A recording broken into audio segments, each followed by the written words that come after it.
Let me be blunt. If you call every customer relationship a partnership, it probably isn't one. Partnership is one of the most overused words in sales. It's also one of the least understood. Videos back chapter 8 of Ethical Selling, collaborative partnerships. This is where we separate language from behaviour. Listen to almost any sales pitch. We're looking for long-term partnerships. We see you as a strategic partner. We don't just want a transaction. Sounds good, but here's the question. What exactly makes it a partnership? Is it length of contract? Is it account size? Is it friendliness? No, because most so-called partnerships are still one-sided. One side sells, other side buys.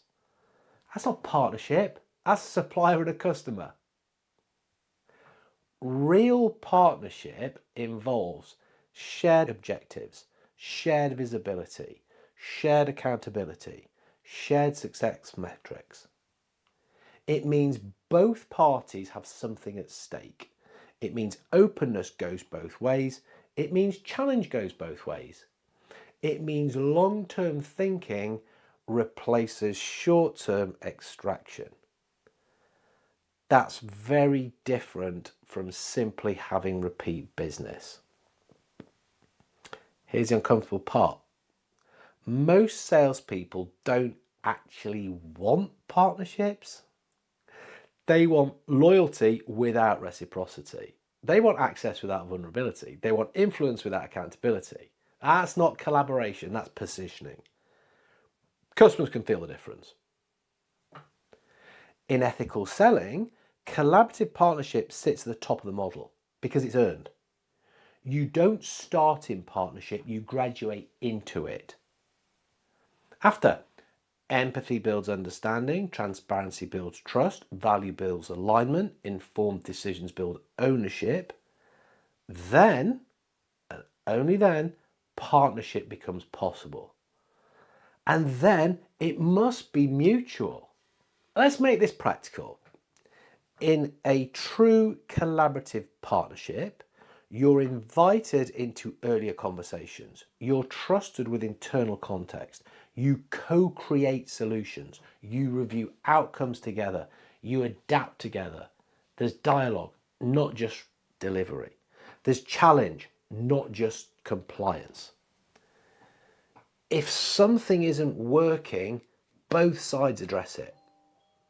That's partnership. Partnership also involves risk. And this is where most relationships fall short. Are you really willing to push back when a request is misaligned? Walk away from short-term gain to protect long-term value. Challenge internal politics that could derail success. If not, it's not partnership. Service provision. Now, there's nothing wrong with service provision, but let's not confuse the two. Because here's the commercial reality. True partnerships create longer relationships, higher lifetime value, greater resilience during budget pressure, stronger referrals, joint innovation. Transactional relationships compete on price. Partnerships compete on impact.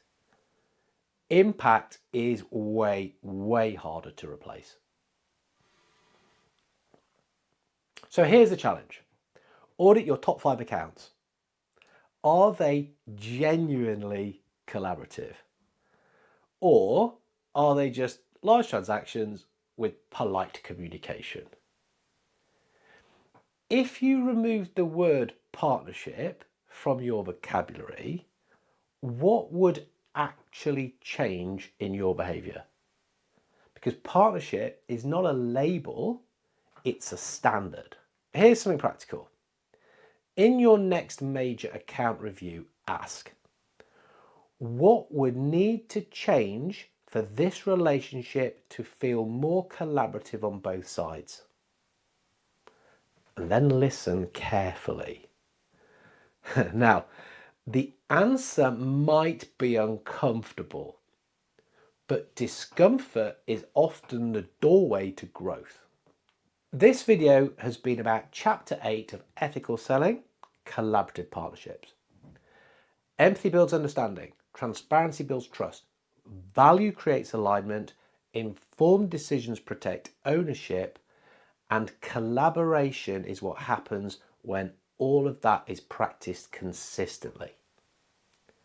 If you want to explore the full framework and the practical tools that support collaborative excelling, the book goes deeper. If you want to publicly demonstrate your commitment to higher standards in sales, you can join the Institute of Ethical Selling. You can earn your CertiKey badge. Link also below. Stop calling it partnership. Start earning it.